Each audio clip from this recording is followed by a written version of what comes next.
In the heart of the neon-lit streets of Las Vegas, where fortune favors the bold and the lights never dim, a lucky few are making their mark. With each roll of the dice, spin of the wheel, and shuffle of the cards, they're defying the odds, raking in winnings that seem almost too good to be true. As the city pulses with excitement, these winners are proving that in the city of chance, sometimes the house doesn't always win. Sometimes they see new horizons. Animal Crossing New Horizons. Today, I'll be going through all 44 special characters in Animal Crossing New Horizons and ranking who I think has the greatest chance of winning a lot of dough in Las Vegas. The criteria for the video will be this: ability to understand games, how thick their skin is, how much they practice, knowing when to quit, etiquette and social skills, and how much they would wager. Now, note I will not be going over all of the villagers as there's just way too many of them. I'll be going over the special characters in this video. So let's go ahead and hop right in and see who is a millionaire in the making and who is a winless wimp. So welcome back to the tier list maker. We're going to kick things off with none other than the legend himself, Tom Nook. Now, Tom Nook is an entrepreneur that has no issue providing our character with shelter, as long as we at some point pay back a loan that only seems to get bigger each time we take a look at that amount. He's a tanuki with the thickest of all skin. He's a creature that knows how to honey his words and make everything seem all fine and dandy, and then BAM! He owns his own island and makes millions upon millions of bells. He is remorseless and has made plenty of risks throughout his career, such as opening a crummy cranny and trusting the grind and process to make it big. Tom Nook basically has unlimited funds, and I know he would continually spend those funds at the risk of tripling it at Vegas. Tom Nook is going to start off this list by easily making it into the S tier. We move to the young apprentices of Tom Nook, Timmy and Tommy. I mean, automatically those kids are F tier simply because they can't even play at their age, but even if they were of age to play, they would lose their money in a heartbeat. They're manipulated enough to help run Tom Nook's shop throughout the entire franchise, and they never seem to get promoted or run their own shop. I just think they would easily bet all their wages on a crummy hand they were dealt simply because a guy over their shoulders said that they should do it. Sorry for Tanuki twins, but as stated earlier, you're going to be placed in the bottom, into the F tier. Next is the famous town secretary Isabelle, who is a responsible adult who, although she is sometimes a bit of an airhead, is plenty capable of running the place when I decide to hop off of the game for 723 days. Now, of note, Isabelle hates confrontation, so I think she knows when to quit at the casino, but also has extremely thin skin that means she will give up after the dealer has a perfect 21 for blackjack. Isabelle can definitely understand the game and has fantastic etiquette and social skills as seen by her daily announcements, but I know she would only wager a single bell at a time and would never win any real amounts of money. Overall, Isabelle is definitely intelligent enough, but does not have the drive to win it big at Vegas, and for that, I'm going to throw her down a couple of tiers and put her into the B tier. We move on to the legendary mole man Resetti. I mean, what is the first thing you think about when you think of Resetti? Besides, of course, him being a mole man. That's right, his rage! Resetti is the shortest tempered character in the entire Animal Crossing franchise and would immediately get thrown out of the casino after losing 5 bells at the slots after pulling the lever a total of 2 times. He didn't rage on the first attempt as he was too busy taking a sip of his rated E for everyone elixir. Resetti definitely has the drive, but doesn't have the patience, etiquette, nor ability to wager any real amounts of money. I mean, I love the mean mole man, but for the video, I'm going to go ahead and place Resetti into the D tier. Following Resetti, we find his older, calmer, and more well-advised brother Don. Now, Don Resetti does scold the player and offers advice while not forcing the player to repeat sentences like his younger brother. Don Resetti is one that I think does not have the thick skin like his brother, but instead has good sense and understanding of what to bet and not to bet on. Now, even though he understands what to do, I think he would have too much fiscal responsibility to make any real wagers and would cash out after winning like 20 bells and call it a day. That's not how you win it big at Vegas, Don. Now, overall, Don Resetti has the technical skills and smarts, but just does not have the willpower to muster up some serious bets. Although I do have a lot more confidence in Don in comparison to his brother, enough so that I'm going to place him into the A tier. Now, let's move on to the classic white dog slinging the guitar, KK Slider. Mr. Slider has no issue expressing his freedom to travel the world and play music for us good common folk, so we know that he's free-spirited and would not think too greatly upon things that have monetary value. He just does not want to win some serious dough. Honestly, he wouldn't even need to because he's basically like the Michael Jackson of Animal Crossing in terms of fame. everybody knows him. I just think KK Slider is one that is simply going to flat out refuse to play as he has no real need to. He could just be like the lobby entertainment or something. So with that, I'm going to throw Mr. Slider all the way at the bottom into the F tier. Following the Mozart of Animal Crossing, we move to Wisp, a big ghost with a goober smile that shows how inviting and friendly he is. Now, he is a scaredy cat who immediately loses 5 spirit pieces that need to be found in order to receive a prize, which 98% of the time is something completely worthless. Now, is Wisp just scamming me, or so innocent and pure that he simply does not know what items have any real value? I mean, of course, I like to think the latter. Wisp simply would not understand anything going on, but would enjoy playing so much that he would be playing slots without betting anything, or pulling the lever, or hitting the button. I mean, Wisp would be like the little brother you hand the unplugged controller to. At least Wisp would try and play, and might miraculously come away with some bells, so I'm going to keep him out of the F tier, and I'm going to give him the E tier. Now the museum director Blathers is up. I just immediately know with his extensive knowledge that he would be the one that is counting cards while playing Hold'em, but also has thin skin and would be noticed due to his owl sweat and body language that he would be noticed almost immediately, or would simply give up after like 2 whole hands. At least he has the technical know-how to know when to hold him, when to fold him, when to walk away, and when to run from my bug donations. Blathers is plenty capable with his knowledge, but is held back by his emotional weaknesses and limited practice he has done. Overall, I still think pretty good about Blathers, enough to throw him into the B tier. We move to the zodiac sign loving Celeste, who is the younger sister of the previous entrant Blathers. Now, Celeste is a little bit less enthusiastic about logic in comparison to her brother, and simply does not seem to want to do any real wagers. Instead, you can find her outside Las Vegas itself and in the open Nevada night, gazing up at the stars. Celeste, go enjoy those stars, but for here, I'm gonna have to throw you into the F tier. Next up is the hardworking skunk who cares about the feet attire you wear before entering the casino, Kix. Now, I know Kix has had some bad business in the past, but that just means he has street smarts. He would see immediately which dealers are more likely to give off better hands, and would simply know how to win based on those skunk wits of his. Kix is hardworking, but would definitely bet his entire week's wages in a simple game of roulette, and would simply come out of the casino with hundreds of those bell bags to help him get back to his love of footwear. Kix is absolutely one that I have zero doubt about him returning with at minimum 100 times his initial amount of bells, so of course with that, I'm gonna give him the highest tier of S tier. Next up is Harvey. I mean, just look at him. Automatic F tier.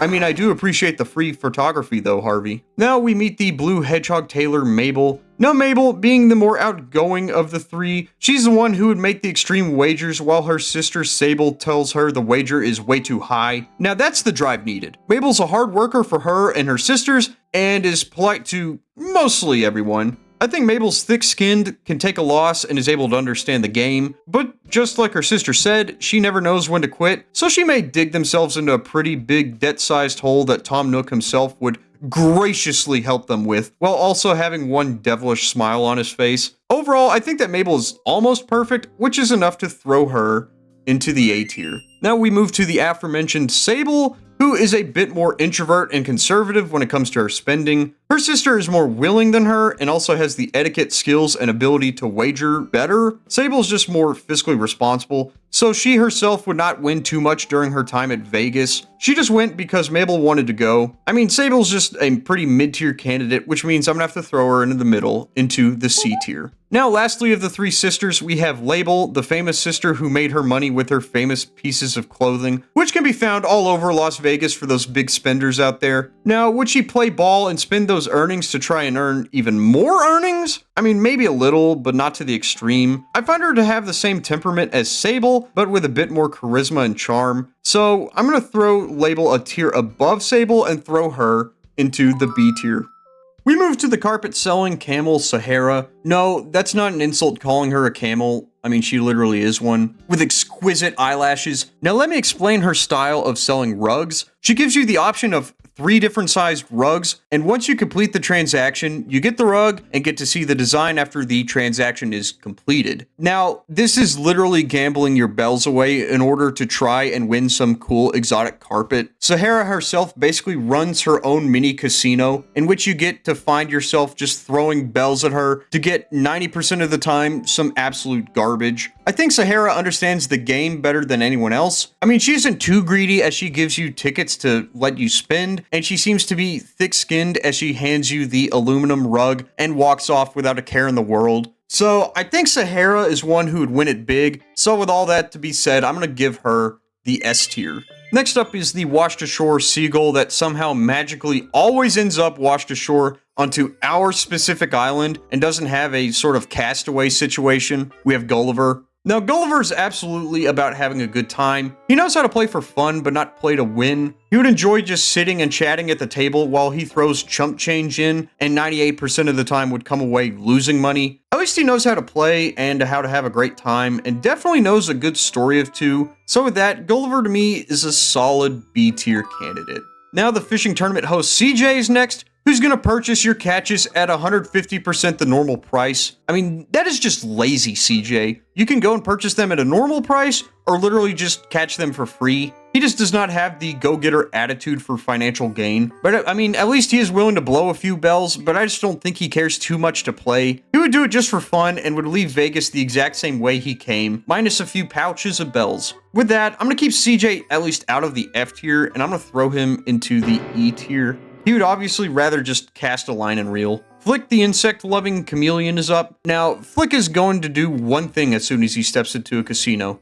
He's going to let out his emotional relief cockroach or some giant moth or something of the sort, and it is going to get removed by any means necessary. Flick is going to cry and never come back to Vegas ever again. And this is going to happen within the span of 4 minutes. Flick goes into the F tier. Following Flick, we meet the character Daisy May, a sweet pig who sells her turnips so we greedy players can sell them elsewhere at a higher price for a nice profit. Now, Daisy may have some super secret financial ring in which it all appears that players make a profit. But I mean, some players forget and lose the turnips, or some simply don't make a profit, which means Daisy May makes those profits instead. Now, I think she's a secret financial genius that is overlooked because of her sweet young appearance. She'll know when to bet and not to bet based upon statistical analysis, and obviously is going to come up big. But this is all just a speculation, so she may just be a nice, naive turnip-selling pig just trying to do some work that she loves. Due to this, I'm going to keep her out of the S tier, but I am going to place Daisy May into the A tier.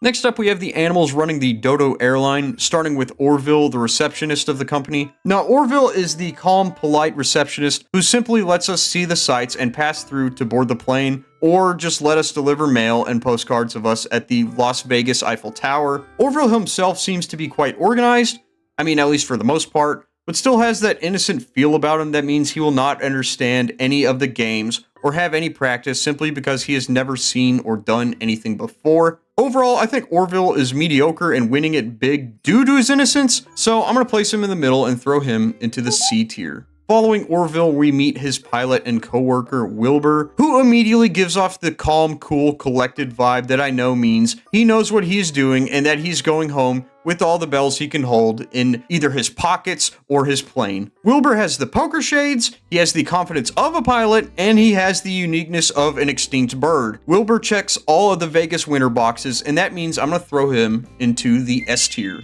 We move to the gyroid, simply known as Lloyd, who appears while any bridge or incline construction project throughout our island commences. Lloyd himself is a hardworking individual who keeps guard and oversees the construction to ensure it is done good and proper. I mean, so he is observant enough to at least understand what to do when going to a casino. He is also open to donations, which makes me think that he will ask for some spare change to bet with once he hits rock bottom. I mean, he will probably rebound, but will continually play while he does that dance and speeds up once someone brings him his drink. Overall, Lloyd is a semi-decent candidate for winning it big at Vegas, so with that, I'm going to throw him into the B tier. Next up is the Easter creature known as Zipper T Bunny. Now, the villagers speculate that Mr. Zipper is simply someone in a costume, which Zipper states as the exact opposite, but we do know that he hates being talked to from behind and in fact hates his job. That means Zipper wants to win it big just so he can give up his job and pursue what he actually wants to do, whatever that may be. So he will make some wagers, but will definitely become depressed or angry when he loses. I think that Zipper is also thin-skinned and would let the losses get to him quite a lot, stating that the games are rigged, which I mean, they are. He is at a casino that they are literally designed for people to lose money. Zipper is just an overall pretty terrible candidate, but at least he wants to try and win, so I'm going to throw him into the E tier. We move on to one of the very first characters in the entire franchise that we see, Rover, who is found in New Horizons as a May Day event to give out a prize. Rover is a legendary friend who has a deep stare that reaches deep into my soul. I think Rover could use that to his advantage, having a nice friendly conversation with the dealer, buttering them up while on the inside, making them nervous and semi-incompetent while staring into their very own soul. Rover will just simply win a lot of games before the casino decides to pull out the dealer, since everyone at that table is winning. Now, I do question whether Rover actually knows how to play or not, as he still does have an innocent aura that emanates from him, even though he has the stare.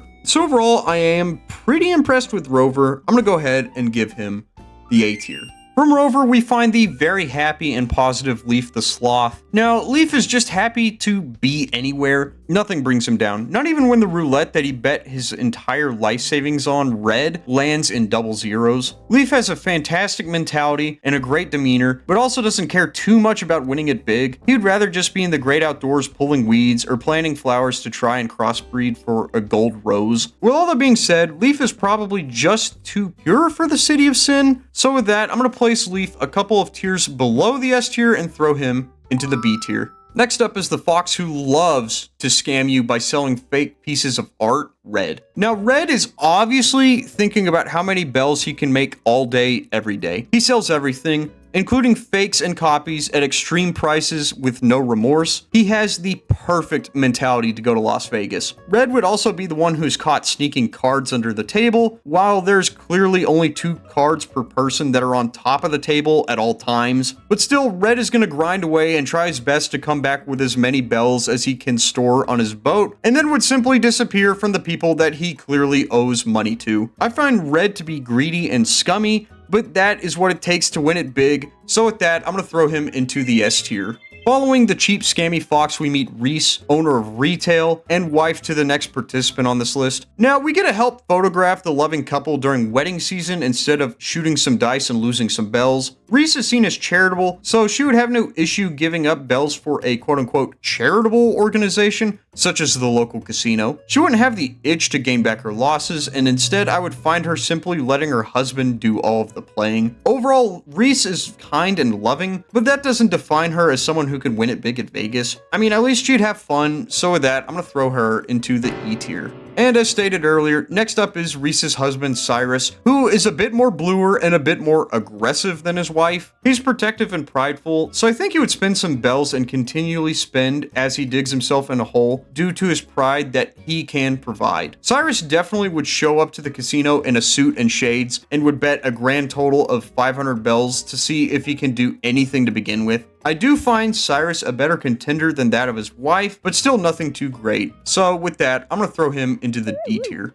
Next up is the Red Otter Pascal, who is nomadic as much as I am in love with the clam chowder at the Vegas buffets. The hippie-like fellow with the wise attitude is just not at all focused on securing the bag, and so I do not see him even being remotely near Las Vegas unless he's going to try some of that delicious clam chowder. I will just have to place Pascal into the F tier. Still love you though, buddy. The plunderer of the Animal Crossing seas is next, Gulliver, the pirate lookalike of Gulliver. Now, his role on New Horizons is just the same as Gulliver, except we dive in the ocean and find his communicator instead of digging up the pieces. As a stereotypical pirate, Gulliver has his mind set purely on securing some bells by any means necessary, so of course he'd love to go to Vegas. Now, would him and his crew actually participate in playing, or just take all that they can and give nothing back after losing a game of blackjack? I think they would just loot it all at the first given opportunity, but hey, they did win it big technically. He is thick-skinned, goal-oriented, and ready to win some moolah. Give Gulliver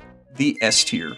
We move to the sleeping agent known as Luna, who is an obvious worker for the big sleep. I just have questions about Luna and her trying to get me to sleep to enter my dreams and whatnot. I mean, she even holds on to my belongings until I wake up, including my lucky red sock that's embroidered with Mr. Moneybags with a Z. I just have major trust issues. Now, she is a competent saleswoman, so I can at least say she would try and play, even if it is just for fun, but otherwise, she's gonna go into the E tier. The Czar of Halloween, Jack, is up next to try and win it big. Now, Jack is just a bit prideful and a bit pretentious with his self-proclaimed titles and rhymes. Would this correlate to winning it big at Vegas, though? I think he'll want all the bells he can ever imagine and then some, and will try and secure it by any means necessary. But all it takes to damper his mood is someone not knowing or simply not liking the holiday of Halloween. Do that and he'll give up then and there and try and put up a jack-o'-lantern on that person's head. Now, is there anyone in the City of Sin that does not like Halloween, though? I mean, I would think. I bet there are a few. Jack has fantastic abilities and obviously wants to win, but has a little bit of some sensitivity, enough to drop him out of the S tier and put him into the A tier.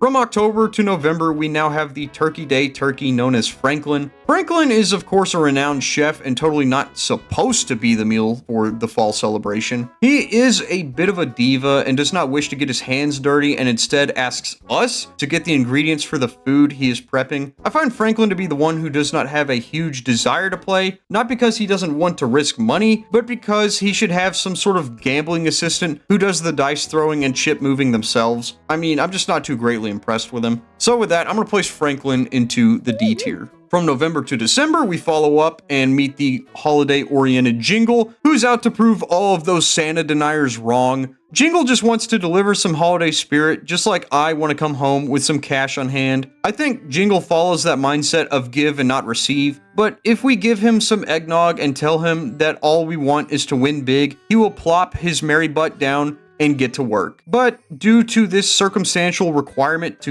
get Jingle to play, I'm just going to follow up and I'm also going to place him into the D tier. Following Jingle, we meet the peacock Pave, who is extremely into the festivale that he is centered around. He loves to shake his feathers and loves himself as he refers to himself in the third person. This self-centered attitude is great for wanting the fame and attention that goes with winning 17 rounds of poker in a row, but I think Pave will just get absorbed in the limelight and let the fame get to him. He's gonna fall to the very bottom, hard. And it isn't going to be a gracious fall either. With that, I think Pave is just not really suited to do anything great at Vegas. So, I mean, I will keep him out of the F tier, but I'm gonna place him into the E tier. We move to the roasting connoisseur Brewster, who knows the exact temperature to brew coffee. As his passion shows, Brewster is a pigeon of few words and is extremely professional and polite. He cares little for playing at the craps table. He cares more so for what brew the gentleman holding the coffee cup is having. I think Brewster checks all boxes in the criteria, except the passion just really isn't there. I mean, much respect to him, but he would rather be cleaning up some mugs or grinding up some beans. Still, I think Brewster has a great shot to win a lot of money,